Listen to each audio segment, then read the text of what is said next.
Frustration with the awakening process. This can be a frustrating endeavor, to say the least.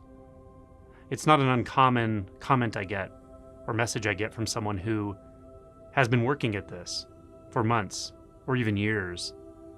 They know the techniques. They understand how to get that taste of pure consciousness or unbound consciousness. They know how to disidentify from thoughts. But the experiences of doing this are fleeting. They seem to come and go, but don't stay. And with this, there's a background of frustration. They've often had a handful of experiences of transcendence or interconnection, or even the experience of a sort of universal love that's happened for several hours or even a day, but it goes away. And on the other side of it, they feel just as solid as they did before that experience. Now with this, a narrative starts to build. And the narrative says, I've done everything I know how to do, and I keep getting back to this same place. I feel like I'm in a loop. I feel like I'm on a hamster wheel. What's going on? How to fix this problem? So when this occurs, when I hear this communication,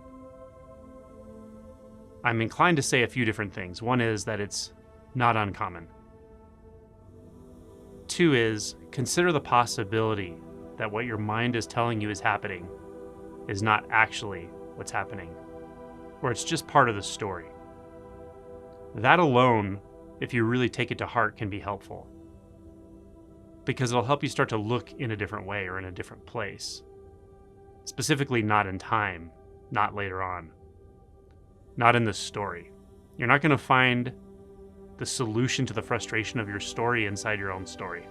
It's like reading a book and wanting the characters in the book to change from the storyline of the book. But you've read the book over and over. You know the events, you know the characters. They're not going to change. But something in you says, well, I can't wake up until those characters change. But again, you know the script, you've read the book. The book isn't going to change. This is how our mind loops work. They're stereotyped, they're choreographed. You didn't write this script. I know it feels unique to you, I know it feels personal, but you did not write the script of your life. The problems and need for solutions, the frustration, the sense of control, the fear of lack of control, wanting to break through to something beyond the mundane. All of that, it's been written before. It's an old narrative. It's not a bad narrative. I would say it's a pretty good narrative as narratives go. It's the hero journey beginning. It's where we set out when we realize something doesn't feel right with this whole story. I need to get out of the story. But you can't use the story to get out of the story. You can't use the narrative to get out of the narrative. You can't use control to get out of control. So what do you do? How does this work? Well, as I said, once you get to this second step of realizing maybe what's happening here is not at all what I think is happening. It seems like that's happening. I'm pretty sure I've had those experiences. I'm pretty sure those spiritual experiences were important. And I'm pretty sure I need to find a way to make them permanent. I'm pretty sure that I do get frustrated and that my mind is in control after those experiences and I can't get out of that and I don't know what to do about it. Pretty sure that's all true. Now I know it feels like that's true. I know that. But what if it's not? What would be the implications? What else could be going on here that has nothing to do with that? What else could be going on here right now that has nothing to do with the narrative of your life? At all. It's just not of that realm. It's not of the story realm. It's not of the narrative realm. Is that good news or bad news?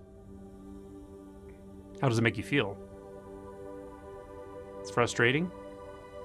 Maybe some awe. Maybe some relief. Maybe some fear.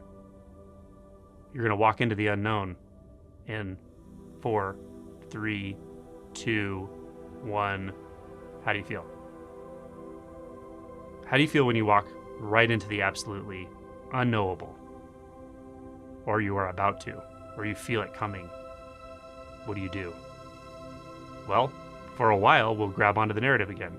Because even though it's frustrating, even though it's pissing us off, even though it feels like a hamster wheel, it is what? Predictable. It's predictable.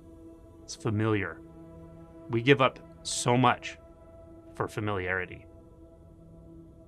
We filter out so much of reality for the illusion, ultimately, of familiarity. Do you need familiarity? What is it? What is its nature? Look into it. What is the cost of orienting to the familiar, the well-worn path, as Paul Hederman might say? What is the cost of that to you? What is the cost of not being fully willing to go right to that edge of fear of the unknown and stay there? Don't move. Stop. Stop the journey, the mental journey. Stop believing those thoughts. Stop holding on to the familiar. What is the cost? Can you feel it? Maybe you can feel it in your bones. Maybe you can feel it in your marrow. Maybe you can feel it where something was there before your bones and marrow, and will be there after your bones and marrow, and will be there when there's no form at all. How about when there's no form and no emptiness? Now what's there? Is the mystery too deep? Only for the narrative, only for the mind, only for that which has to understand, has to go back to the familiar.